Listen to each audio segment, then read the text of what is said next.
महिला आरक्षणासाठी घटना दुरुस्ती विधेयकावर विरोधकांची बैठक पार पडली। महिला आरक्षण विधेयकासह 3 विधेयकांवरती विरोधी पक्षांची एकजूट झालेली आहे। तीनही विधेयकांविरोधात मतदान करणार असल्याचं विरोधी पक्षाचं ठरल्याचं सूत्रांनी सांगितलंय।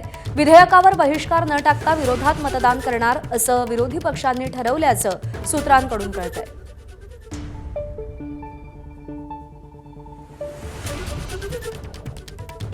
तर महिला आरक्षणासह 3 विधेयकांवरती विरोधी पक्ष एकवटलेले आहेत।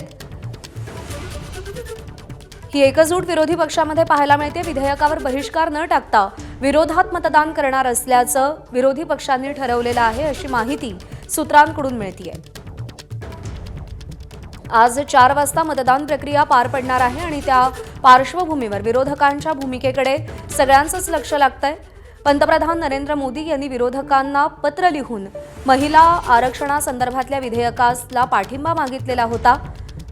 आता विरोधी पक्ष नेमकी काय भूमिका घेतो हे पाहणं महत्त्वाचं आहे। महिला आरक्षणासाठी घटना दुरुस्ती विधेयकावरती विरोधकांची बैठक झालेली आहे आणि महिला आरक्षण विधेयकासह 3 विधेयकांवरती विरोधी पक्षांनी एकमतानं निर्णय घेतलेला आहे।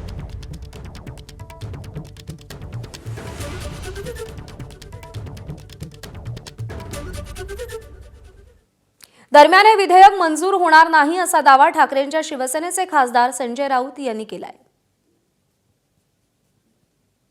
खासगीत काही बोलू द्या, हे बिल मंजूर होत नाही, हे बिल पडणार आहे। 2/3 बहुमत म्हणजे 362 खासदारांचं बळ भारतीय जनता पक्ष किती तोडफोड केली तरी निर्माण करू शकत नाही।